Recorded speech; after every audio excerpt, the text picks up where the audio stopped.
Good evening, I am Clara Nightwell. Tonight, I'm here with Rowan Heartsteel. Good evening, Clara. There are men who do not merely live with a system, but who bend it until it breaks. And when it breaks, the world that comes after bears their name. Tonight, we turn to a general and a statesman who forced an ancient republic to confront its own contradictions. We ask what it means for one man to become the hinge upon which an entire civilization turns. Rome in the 1st century before the Common Era was a republic stretched beyond its own capacity. Its institutions had been built for a city-state, not for an empire that now spanned from Spain to the borders of Persia. We are speaking about Julius Caesar. Gaius Julius Caesar was a Roman general, politician and writer, who transformed the Roman Republic into the foundation of an empire, and whose life and end became the defining rupture of the ancient world. Then let us begin with the origin and the world that made Julius Caesar necessary. Gaius Julius Caesar was born in Rome in the year 102 before the Common Era,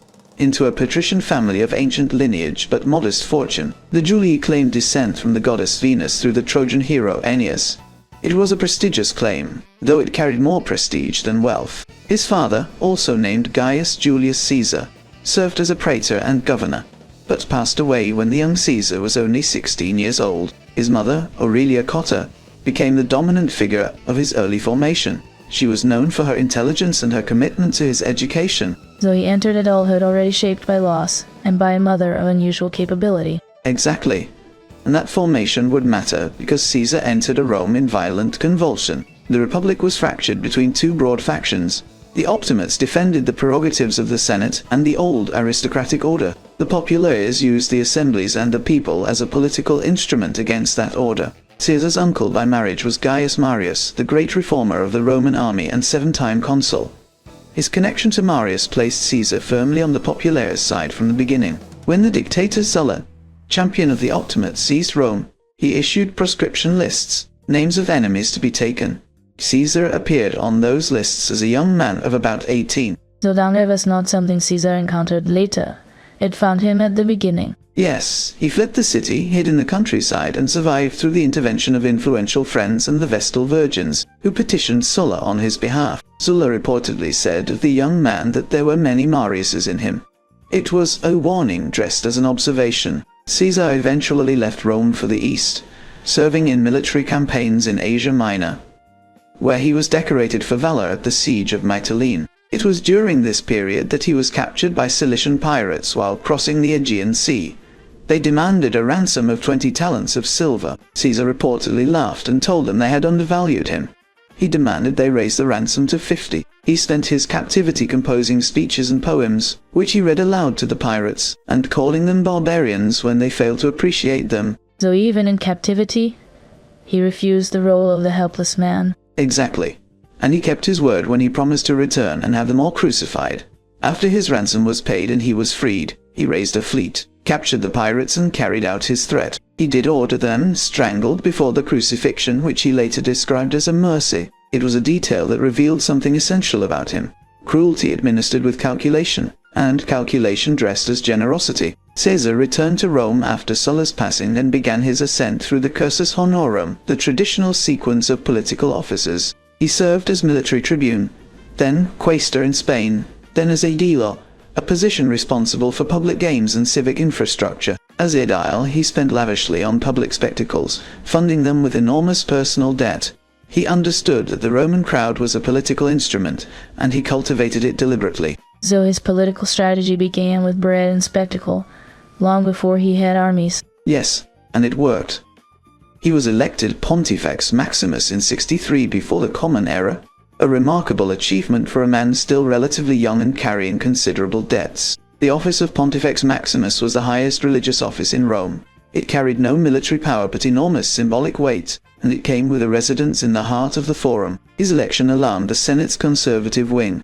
They saw in Caesar not a devout administrator, but a populares agitator who had now acquired sacred authority. He served as praetor in 62, and then as governor of further Spain, where he conducted military campaigns that proved both profitable and strategically significant. He returned to Rome with wealth, soldiers who were loyal to him personally, and a reputation that could no longer be ignored. So by the time he returned from Spain, he was no longer simply a politician. He was a commander with a following. Exactly. And that is the point at which the three most powerful men in Rome began to negotiate with one another rather than fight. In 60 BC, before the Common Era, Caesar, Pompey the Great, and Marcus Licinius Crassus formed what historians call the First Triumvirate. It was not a formal institution, but a private agreement, a political alliance built on mutual interest. Pompey was the greatest general Rome had produced in a generation, the conqueror of the East. Crassus was the wealthiest man in Rome. Caesar was the most skilled political operator of the three. Together they could dominate the Senate. Separately, each faced obstruction from the conservative optimates who feared the concentration of power in any single man. So the alliance was not born of friendship, but of arithmetic. Yes. Caesar secured the consulship for F9 and used it aggressively, pushing through land reforms and legislation over fierce optimate opposition, at times bypassing the Senate entirely by taking measures directly to the popular assemblies. Following his consulship, he was appointed governor of Cisalpine Gaul, Transalpine Gaul, and later Illyricum. It was a command of extraordinary scope. It gave him an army, resources, and a theatre of war. What followed was the Gallic Wars, a campaign that lasted from 58 to 50 BC. Caesar conquered the territory we now call France, Belgium, and parts of Switzerland and Germany, engaging hundreds of tribes and fighting some of the most complex military operations in the ancient world. He crossed the Rhine twice to demonstrate Roman power to the Germanic tribes. He twice led expeditions to Britain, the edge of the known world. So the Gallic Wars were not only military, they were theatrical. Exactly. Caesar recorded them himself in his Commentari de Bello Gallico, written in the third person with a clarity and detachment that made them both a military memoir and a work of political propaganda. The wars were devastating for the Gauls. Caesar's own accounts suggest over 1 million lives ended and another million were enslaved across the campaign. The most intense resistance came from the Arverni chieftain Vercingetorix, who unified numerous Gallic tribes in a coordinated revolt in 52. Caesar's response culminated in the Siege of Alesia, one of the most remarkable military operations of the ancient world. At Alesia, Caesar built 2 concentric rings of fortifications around the town, one facing inward to trap Vercingetorix, one facing outward to defend against a massive relief army. He was simultaneously besieging and being besieged. So he turned encirclement into a weapon rather than a vulnerability. Yes. The relief army was repelled. Vercingetorix surrendered. Gaul was Rome's, and Caesar returned as the most celebrated and feared general in the world. But while Caesar had been in Gaul, the triumvirate had collapsed. Crassus had gone east seeking military glory and passed away at the Battle of Carrhae in 53. Pompey had drifted toward the Senate's conservative faction. The Senate, now aligned with Pompey, ordered Caesar to disband his army and return to Rome as a private citizen. To do so would expose him to prosecution from his political enemies. Caesar understood that returning without his army meant the end of his career and likely his freedom. So the Senate's demand forced the choice they feared most. Exactly. In January of 49 before the Common Era, Caesar led his 13th legion across the Rubicon, a small river in northern Italy that marked the legal boundary of his command. Roman law prohibited any general from bringing his army across that boundary without senatorial approval. To cross it was an act of war against the Roman state itself. Caesar is said to have paused on the bank and spoken the words, "The die is cast." Whether he said exactly those words, the decision was irreversible. The Republic would never recover from what? So the Rubicon was not a military crossing. It was a point of no return for an entire civilization. Yes, the civil war that followed was swift and one-sided. Pompey and much of the Senate fled to Greece.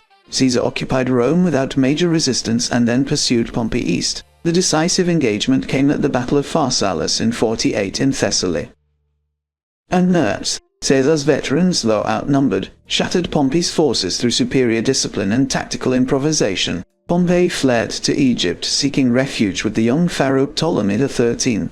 But the Egyptian court, calculating that Caesar was now the dominant power, had Pompey taken, and his life ended before Caesar even arrived. Caesar arrived in Egypt to find his enemy was already gone. He was presented with Pompey's head as a gift. By all accounts he wept, whether from grief, political calculation, or both, no historian has fully resolved. So even in victory, Caesar understood the danger of being seen as a man who destroys his enemies. Exactly. Caesar's policy of clemency, what he called clementia, was both a genuine disposition and a deliberate strategy. He pardoned many of his former enemies rather than proscribing them. Some would later take part in his end. In Egypt, Caesar became entangled in the succession dispute between Ptolemy XIII and his sister Cleopatra VII. Cleopatra famously had herself smuggled into Caesar's presence, reportedly concealed inside a carpet or a linen sack. Their alliance became personal as well as political. Caesar supported Cleopatra's claim to the throne. She became his companion and, in time, bore him a son. Caesar did not simply pass through Egypt. He reshaped it. Yes. The child Cleopatra bore was named Ptolemy Caesar, though he was known to the Egyptians and to Rome by the name Caesarion, meaning Little Caesar. Caesar never formally acknowledged Caesarion under Roman law as his legitimate heir. Roman law did not recognize children born outside of Roman marriage, and Caesar already had a wife in Rome. Caesarion was, nonetheless, presented in Egypt as the son of the god Julius and the divine Cleopatra. In Egypt, his parentage carried the weight of a theological claim. So Caesar's son existed in two worlds at once, divine in one and legally invisible in the other. Exactly. And that duality would have consequences long after Caesar himself was gone. Caesar left Egypt and conducted further campaigns in Asia Minor, Africa, and Spain to consolidate his position. His victory in Asia Minor over King Pharnaces, the second of Pontus, was so swift that he summarized it in 3 words. I came, I saw, I conquered. By 45 before the Common Era, Caesar had no remaining military rivals. He returned to Rome as the undisputed master of the Roman world. The Senate, compliant or intimidated, awarded him an accumulation of honors and powers without precedent. He was made dictator, then dictator for 10 years, and finally, in 44, dictator perpetuo, dictator in perpetuity. So the Senate gave him the title that made their own relevance impossible to defend. Yes, and Caesar compounded their unease by the way he held power. He received the Senate seated rather than standing, a gesture of equality that many raiders contempt. He was offered the title of Rex, of King, at the festival of the Lupercalia in 44. He refused it, but the offer had been staged by his associate Mark Antony. Many in Rome believed the refusal was theatre. He had his image placed on coins, a living Roman depicted in the manner of a monarch or a god. He planned enormous campaigns against Parthia and Dacia. There was little that was Republican left in his comportment. Among those who feared the end of the Republic, a conspiracy formed. It included men Caesar had pardoned and promoted, men who believed they were acting to preserve the constitutional order. So the men who ended his life were, in part, men he had trusted. Yes. The conspiracy was led principally by Gaius Cassius Longinus and Marcus Junius Brutus. Brutus in particular held a charged symbolic importance. He was a man of philosophical principle, admired as an exemplar of Roman virtue, and Caesar had treated him with special affection. On the 15th of March, 44 before the Common Era, the day the Romans called the Ides of March, Caesar entered the theatre of Pompey for a Senate meeting. He had been warned. His wife Calpurnia had dreamed of disaster. A soothsayer had warned him to beware the Ides of March. He dismissed both. The conspirators, calling themselves the Liberators, surrounded him under the pretense of presenting a petition. The first blow was struck. Then came 23 more. Caesar's life ended at the base of Pompey's statue. He was 55 years old. So he passed away beneath a monument to the man he had defeated. Exactly. History rarely arranges its ironies so precisely. The conspirators had imagined that people would celebrate the restoration of the Republic. Instead, there was silence, then grief, then fury. Mark Antony's funeral oration, as recorded and reimagined by later historians, turned the crowd against the liberators. Caesar's will was read publicly. He had left his gardens to the people of Rome and a sum of money to every Roman citizen. In his will, Caesar named his 18-year-old great-nephew Gaius Octavius as his primary heir, and adopted son Chorislaus. This young man would become known as Octavian, and later as Augustus, the first emperor of Rome. So Caesar's designated heir was not Caesarion, his own blood, but a political choice made on paper. Yes, Caesarion remained in Egypt with his mother Cleopatra. When Octavian, now Augustus, defeated Antony and Cleopatra at the Battle of Actium in 31st, the last resistance to Roman rule over Egypt ended. Cleopatra took her own life. Caesarion, 17 years old and the last of the Ptolemaic line, was taken, and his life was ended on the orders of Octavian. He was the only son of Julius Caesar, and he passed away without heirs, without a throne, and without recognition from Rome. So Caesar's blood ended in obscurity, and his name was carried forward by adoption. Yes, that is one of the paradoxes of the Caesar story. The empire that bore his name, and that his life had made possible, would be ruled not by his descendants, but by those who claimed his legacy through law and propaganda. Before we close tonight, let us take a brief pause and welcome Margaret. Margaret, for those who want to understand how Caesar and the Republic he transformed actually worked, where would you invite them to continue? Thank you, Clara. In this case, the most direct path is also the most important one. I would suggest beginning with The Roman Revolution by Ronald Syme. So this is a book about the system, not just the man. Precisely. Syme argues that the transformation of Rome was not driven by a single ambitious figure alone, but by decades of elite rivalry, patronage networks, and civil conflict that had been weakening the Republic long before Caesar arrived. He situates both Caesar and Augustus within political structure already eroding from within, showing how the new regime framed itself as restoration while fundamentally reshaping the nature of that authority. Is it accessible to a reader coming to Roman history for the first time? It is dense, and it rewards patience. Syme writes with economy and precision, which means a first-time reader may need to go slowly and keep a reference for Roman names and offices nearby. But the effort is proportionate to the reward. There is no better single volume for understanding the structural forces behind what Caesar set in motion. So reading it gives you not just an account of Rome, but a way of thinking about how power actually changes hands. That is exactly right. Syme wrote it in the late 1930s, watching Europe change around him, and that urgency is present on every page. Thank you, Margaret. That is a thoughtful place to pause tonight. Thank you, Clara. It was a pleasure. The conspirators who took Caesar's life believed they had saved the Republic. They had not. They had only accelerated its end. Within months of the Ides of March, Rome was plunged into another round of civil wars. Mark Antony, Octavian, and the general Lepidus formed the Second Triumvirate and hunted down the liberatores. Brutus and Cassius were defeated at the Battle of Philippi in 42 before the Common Era. Both chose to finish their lives rather than be taken. The Republic they had claimed to defend was already hollow. So the men who acted in the Republic's name were among the last to understand that it was already gone. Exactly. The subsequent struggle between Antony and Octavian took another decade to resolve. When Octavian emerged victorious after Actium, he was careful not to repeat Caesar's most visible errors. He refused the title of king. He presented himself as the first citizen, the princeps, merely the leading man among equals. He preserved the forms of the Republic while draining them of content. The Senate continued to meet. Elections continued to be held.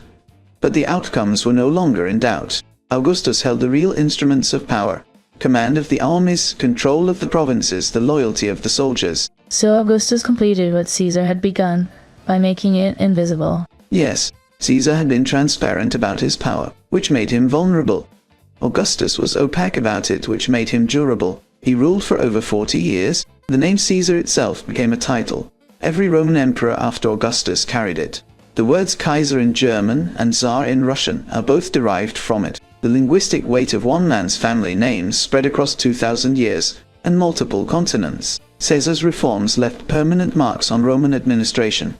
He overhauled the calendar, producing the Julian calendar with 365 days and a leap year every 4 years. That calendar governed most of the world for over 1,600 years. So his reach extended into the most intimate structures of daily life, including the way we measure time. Exactly. He also initiated urban renewal projects in Rome itself, expanded citizenship to provincials, reformed the grain distribution system, and laid plans for new colonies across the empire that were carried out after his passing. Later thinkers and rulers studied Caesar with varying conclusions.